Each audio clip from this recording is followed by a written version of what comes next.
그럼 중단인데? 지금 시작 중입니다. 지금? 안녕하세요. 신입생 여러분. 지금 3주부터 좀 미정하고는 달리 좀 여러분들 이해를 돕게 해가지고 자료를 좀 더 첨부를 했습니다. 그래서 이번 주 과제는 채권인데 채권을 중간에 이렇게 쑥 하기에는 여러분들이 너무 힘들 것 같아가지고 이번 주는 1강부터 여러분들이 이미 이제 과제를 지금 두 번째 제출했잖아요, 그죠? 그래서 그게 다 지금 상강하고 앞으로 계속 연결되어 있는 부분이니까 1강부터 복습 삼아 쭉 한번 훑어가지고 내려오도록 그렇게 하겠습니다.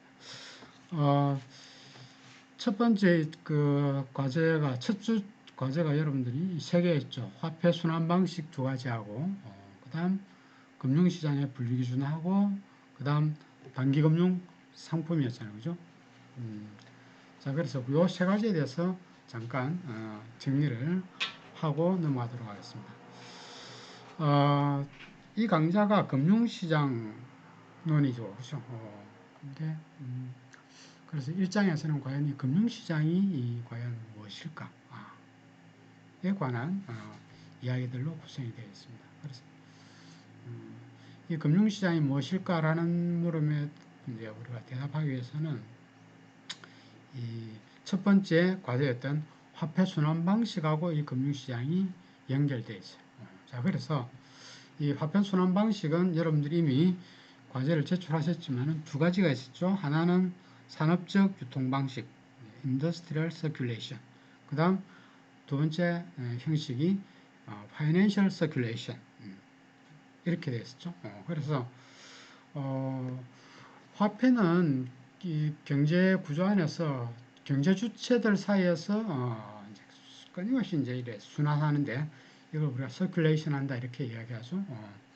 그래서 순환하는 방식은 세 가지 경제 주체, 즉 정부하고 기업하고 가게가 있죠. 여러분들은 이제 가게에 속해 있습니다. 그죠? 그래서 이 정부와 기업과 가게 세 경제 주체들 사이에서 화폐가 끊임없이 순환을 하는데 보통 이제 어떤 식으로 방향성을 갖는가 하면은 이 세 경제 주체 사이에서 보면은 화폐라는 관점에서 보면은 어떤 경제 주체는 좀 평균적으로 보면 화폐가 좀 여유가 있는 경제 주체가 있고 또 어떤 경제 주체는 좀 평균적으로 보면은 화폐가 좀 부족한 경제 주체가 있어요.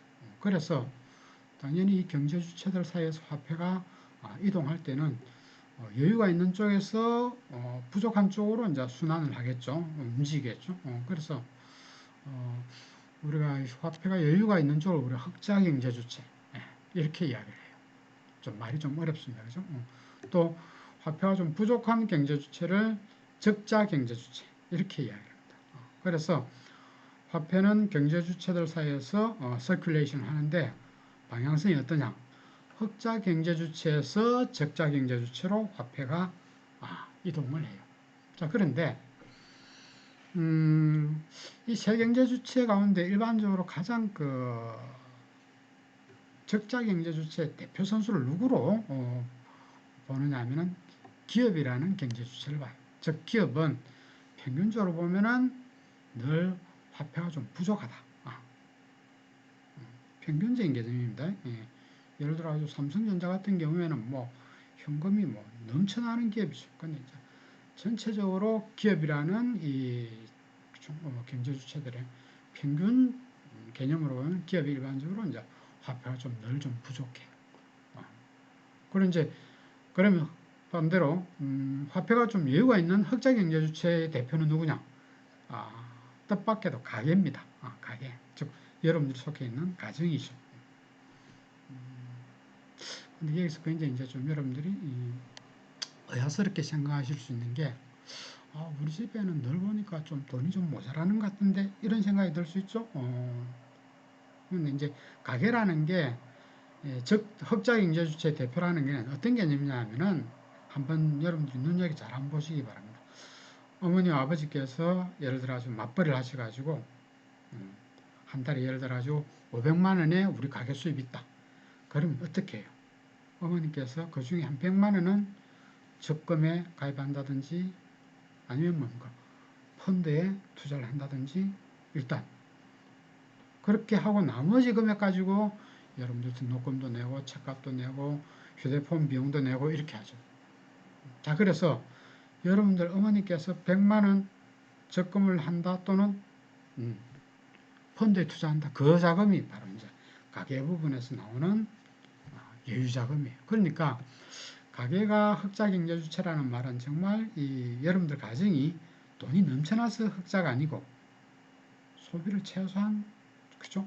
흑지를 하고 흑지로 여유 자금을 만들어내는 거죠. 그래서 가계가 흑자 경제 주체라는 말은 그런 의미입니다.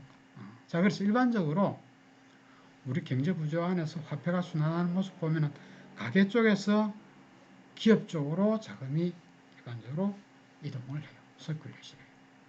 자, 그런데 이 기업이 자금을 이렇게 필요한 자금을 이렇게 조달하는 방식을 가만히 보면은 대표적으로 이제 기업이 자기 본연의 어떤 그 비즈니스 모델 있죠. 사업 내용이 있죠. 기업이 기업 활동을 통해서 생산한 제품이나 서비스를 판매해서 화폐가 이렇게 기업 쪽으로 들어오는 경로. 이걸 우리가 인더스트리얼 서큘레이션, 산업적 유통이라고 이야기해요. 이제 이걸 우리가 경영에서는 마케팅으로도 해결을 하고 또 회계학 전공자들은 기업이 그렇죠? 생산한 제품이나 서비스를 판매하고 그 판매 대가로 들어오는 그렇죠? 현금 캐시 인플로를 이제 회계 처리를 할 때 매출액, 손익계산서에 이렇게 이제 기록을 하잖아요. 그렇죠? 그래서 이런 식으로 화폐가 흐르는 현상을 우리가 산업적 유통 이렇게 표현하고 기업은 조금 전에 이제 평균적으로 보면 자금이 좀 부족한 경제 주체라 그랬잖아요. 그래서 기업이 이렇게 조달한 이제 벌어들인 자금 가지고도 이제 모자랄 경우에 부족한 자금을 어떻게 해결하느냐 보면은 뭡니까? 자본 조달 수단 또는 금융 상품, 금융 수단, 금융 자산 이걸 발행을 해서 부족한 자금을 조달해요. 대표적인 게 주식이나 채권을 발행한다든지 은행에 가지고 뭡니까? 은행을 대상으로 대출, 우리가 보통 이걸 기업 대출이라고 하죠. 대출을 발행해서 부족한 자금을 조달하죠. 자, 이렇게 경제 주체가 부족한 자금을 조달하기 위해서 금융 상품을 또는 금융 수단을 또는 금융 자산을 같은 말입니다. 이 세 개가 이것들을 발행해서 부족한 자금을 조달할 때 그걸 우리가 뭡니까? 이제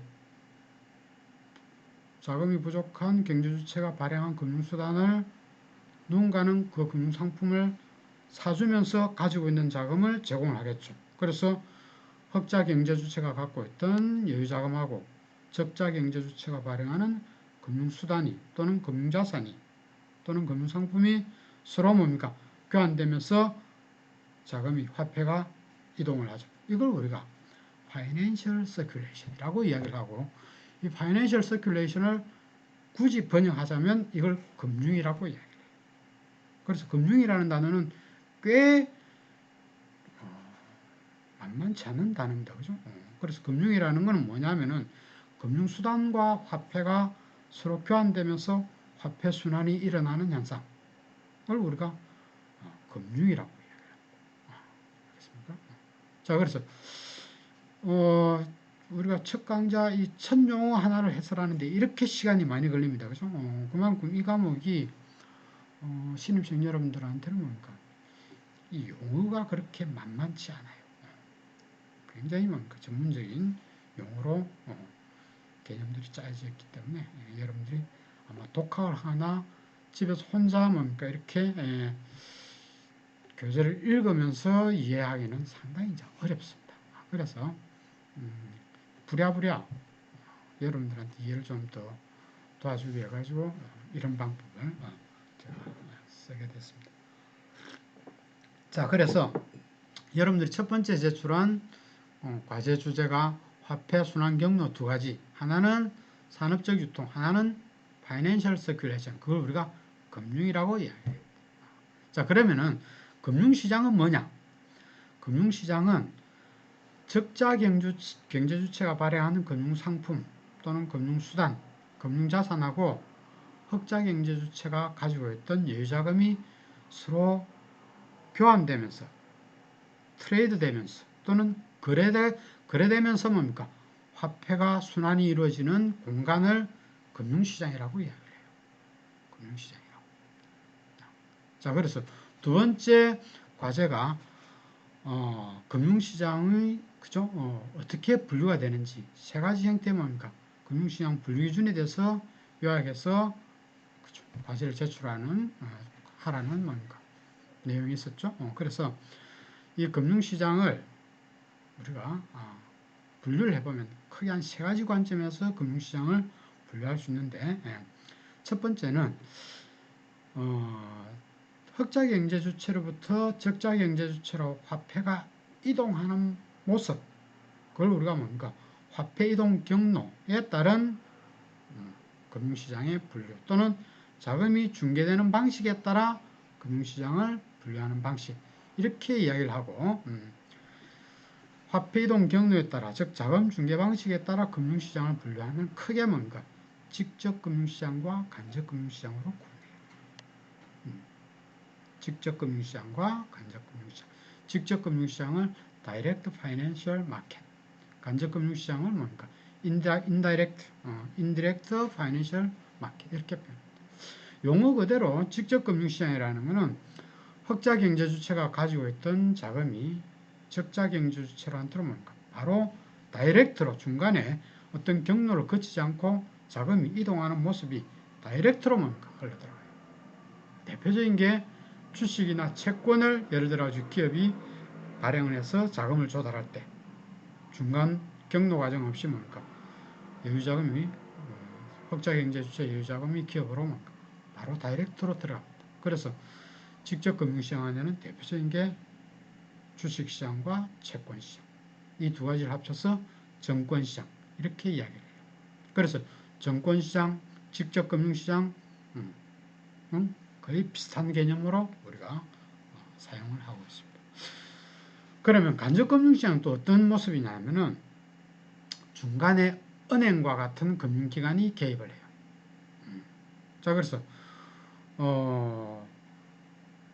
우리 흑자 경제 주체에 있던 자금이 중간에 은행과 같은 이런 자금 중개 기능을 담당하는 금융기관에 한번 모였다가 최종 자금 수요자한테 적자 경제 주체로, 흑자 경제 주체로 자금이 이전하는 이런 어떤 모습을 갖고 있는 금융시장을 간접 금융시장이라고 이야기를 합니다.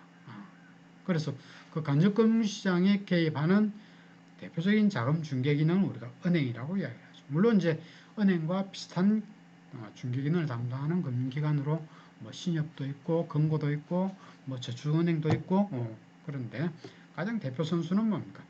우리가 일반적으로 시중은행과 지방은행이라고 하는 이런 어떤 일반 은행이 간접 금융시장을 구성하는 대표적인 금융기관입니다.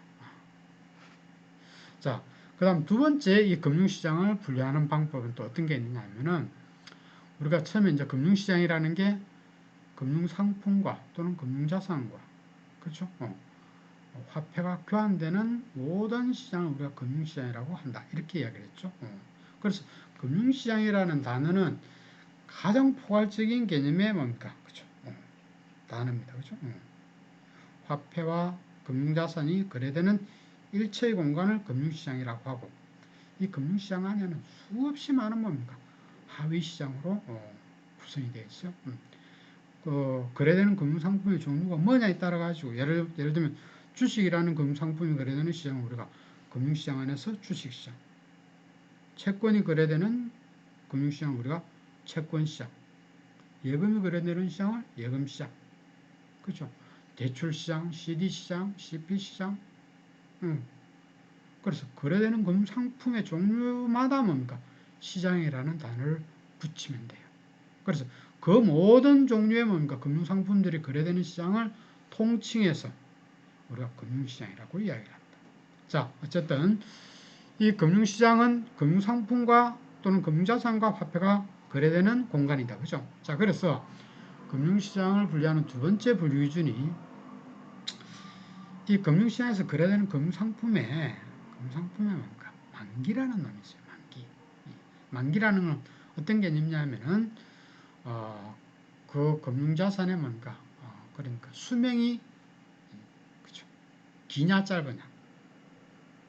즉 만기가 기냐 짧으냐 하는 문제는 금융상품의 뭔가 수명이 기냐 짧으냐를 의미하고 그 금융자산의 뭔가 수명 만기에 따라 가지고 뭔가 단기금융상품 또는 단기금융자산 그 대칭되는 개념은 장기금융상품, 장기금융자산 이렇게 분류를 합니다. 그 기준은 1년 기준이에요. 그래서 어떤 금융상품의 만기가 1년 미만이면 그렇죠?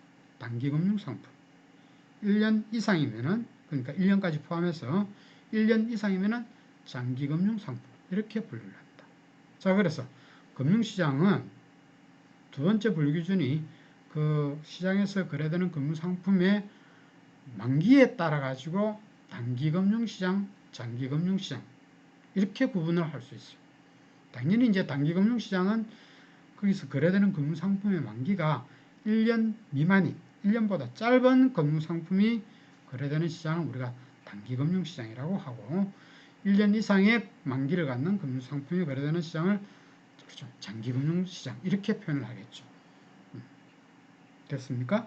자, 그래서 이 단기금융시장은 1년 미만의 짧은 만기를 갖는 금융상품이 거래되는 시장인데 달리 화폐시장 또 영어로는 뭔가 머니마켓 이렇게 표현합니다.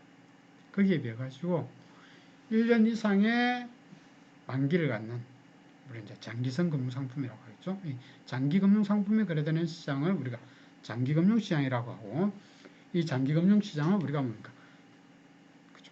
캐피탈 마켓 영어로는 또 우리나라 말로는 뭡니까? 자본시장 이렇게 됐습니까? 자, 그럼 대표적으로 단기금융시장에서 거래되는 짧은 만기를 갖는 즉 1년보다 짧은 만기를 갖는 금융상품이 대표적으로 어떤 게 있느냐?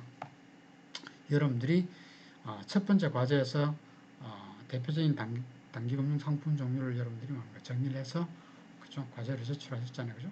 우리나라에서 그 단기금융상품 가운데 가장 대표적인 게 이제 CD라는 놈이 있어요. 양도성 예금증서 하는 거. 또 CP라는 놈도 있었죠. 기업음 이렇게 번역합니다. 물론 다른 종류도 많은데 이 두 가지가 현재 우리나라 단기금융시장에서 거래되는 금융상품 가운데서는 가장 대표 선수라고 이야기를 할 수가 있습니다. CD 같은 경우에는 만기가 가장 대표적인 게 뭐 91일물도 있고 91일 같으면 석 달짜리입니다. 그죠? 그 다음 180일도 있고 270일짜리도 있고 뭐 그래요. 다들 이제 1년보다 짧은 만기를 갖습니다. 그죠? 그 다음 장기금융시장에서 거래되는 대표적인 금융상품이 주식, 그 다음 채권. 물론 채권은 또 이제 나중에 다시 좀 더 세부적으로 이야기하겠습니다만 채권은 또 이제 만기가 1년보다 긴 장기 채권들이 대부분이에요. 우리나라는. 그래서 보통 채권시장 하면은 뭔가 장기금융시장, 즉 캐피탈 마켓, 자본시장 상품이라고 우리가 이해를 합니다. 자, 금융시장의 분류기준 두 가지를 했습니다. 그죠? 첫 번째, 흑자경제주체로부터 적자경제주체로 자금이 화폐가 순환할 때, 이동할 때 그 이동하는 모습이 다이렉트로 가느냐, 중간에 은행 같은 데를 한번 거쳐가 가느냐에 따라 가지고 금융시장을 직접금융시장과 간접금융시장. 그 다음, 두 번째는 거래되는 금융상품의 만기에 따라 뭡니까? 단기금융시장과 장기금융시장. 됐습니까? 그 다음 세 번째 분류기준이 그 금융시장의 이제 기능에 따라 분류를 하는 용어인데, 요건 조금 어려운데, 앞으로 이제 이건 우리가 강의가 진행되면서 계속 하게 될 거니까 별 걱정 안 해도 됩니다. 일단 소개만 드리면은 금융시장은 크게 발행시장과 유통시장으로 구분을 해요. 발행시장과 유통시장. 자, 발행시장은 말 그대로 뭡니까? 금융상품이 최초로 발행돼서 뭡니까? 투자자들한테 팔려나가는 시장을 발행시장이라고 이야기합니다. 자, 모든 금융상품에는 이 발행시장은 다 있어요. 자, 그런데 유통시장이라는 건 뭐냐면은 투자가들끼리, 알겠습니까? 투자가들끼리 이미 발행된 금융자산 또는 금융상품을 투자가들끼리 서로 뭡니까? 거래하는 시장을 우리가 유통시장이라고 이야기합니다. 자, 그런데 이 유통시장은 어떤 금융상품한테는 없는 경우가 있습니다. 일반적으로 유통시장을 갖지 못한 금융상품은 우리가 좀 뭡니까? 금융상품의 발달 과정에서 보면 좀 더 뭡니까? 진화가 덜 된, 발달 수준이 좀 낮은 이런 금융상품을 우리가 이야기를 해요. 예를 들면 대표적인 게 이제 예금이나 대출 같은, 보험 같은 이런 거죠. 예금이나 대출, 보험 이런 것들은 발행시장은 있지만 유통시장이 없습니다. 자, 그런데 주식이나 채권, CD, CP 이런 것들은 다 뭡니까? 발행시장도 있고 유통시장도 있어요. 됐습니까? 자, 요 두 가지 발행시장, 유통시장에 관한 개념은 지금 1장에서 여러분들한테 이야기하기는 좀 어려우니까 나중에 이제 본격적으로 발행시장, 유통시장에 대해서 하게 될 거니까 일단 1장에서는 분류기준의 금융시장 기능에 따라 이게 발행시장인지 유통시장인지 이렇게 구분하는 정도만 여러분들이 정리를 하고 가시면 됩니다. 자,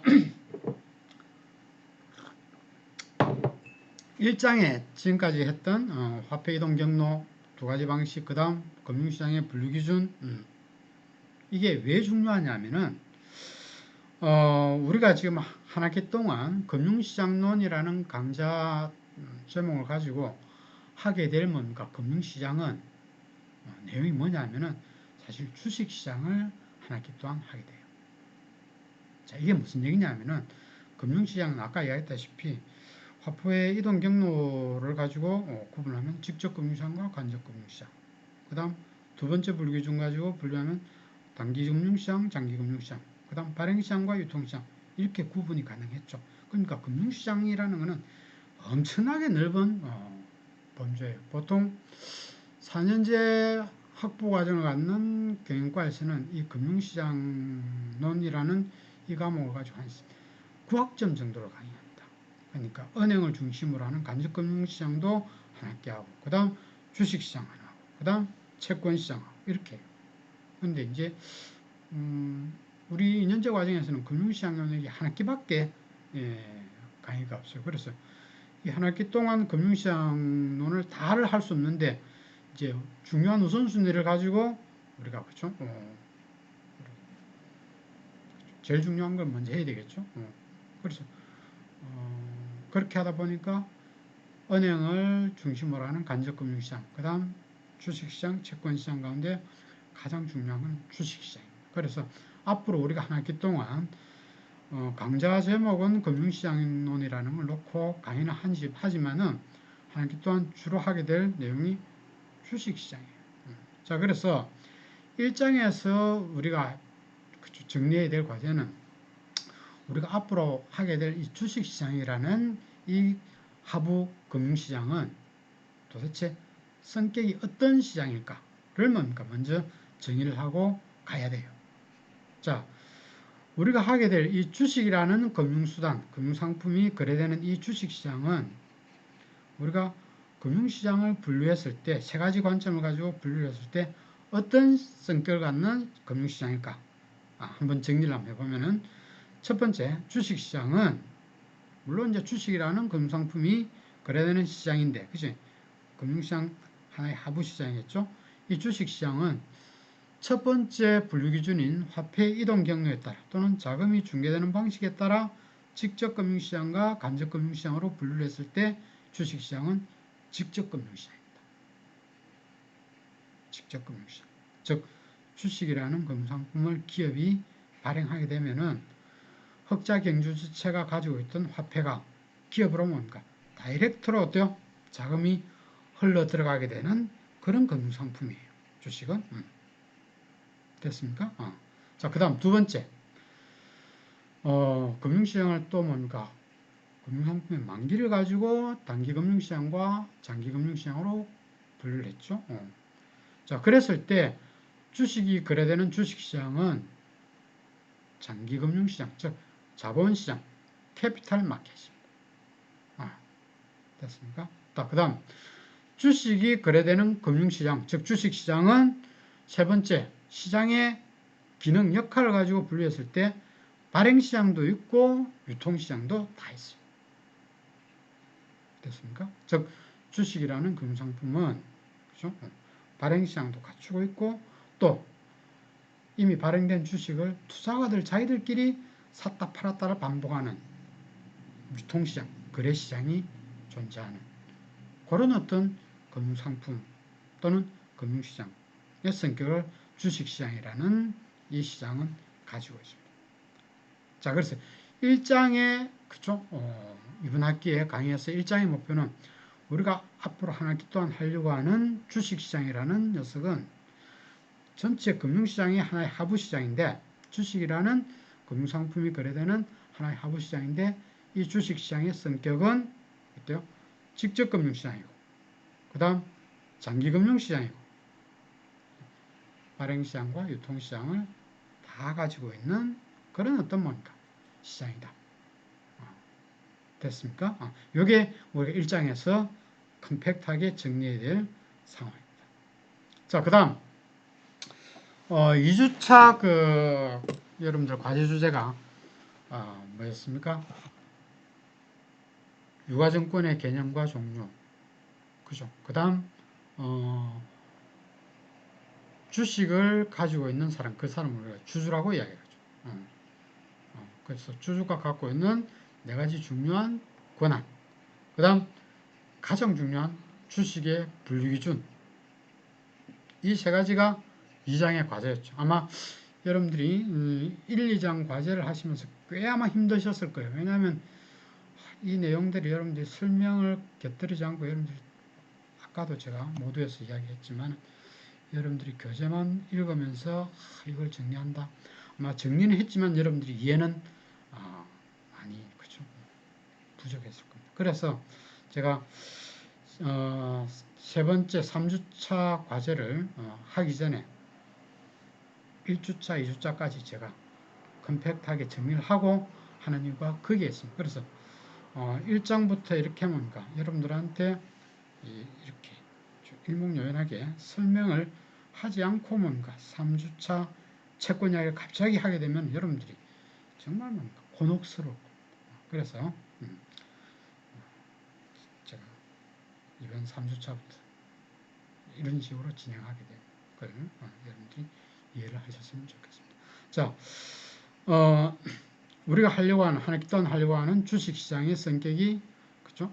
직접 금융시장이고 장기 금융시장이고 발행시장과 유통시장을 다 가지고 있는 시장이다.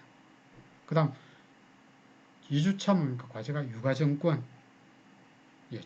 자, 아마 눈치가 빠른 학생들은 이미 그래서 뭡니까? 지금 그래서 과제 내용이 이렇게 연결됐구나라는 걸 아마 눈치를 채는 학생들도 있을 수 있습니다. 자, 뭔 얘기냐면은 직접 금융시장을 구성하는 대표적인 이제 시장이 주식시장과 채권시장이에요. 그래서 이 두 가지를 주식과 채권을 합쳐서 우리가 시큐리티, 정권이라고 이야기합니다. 그래서 주식시장하고 채권시장을 합쳐서 뭔가 정권시장이라고 이야기해요. 이해가 됩니까?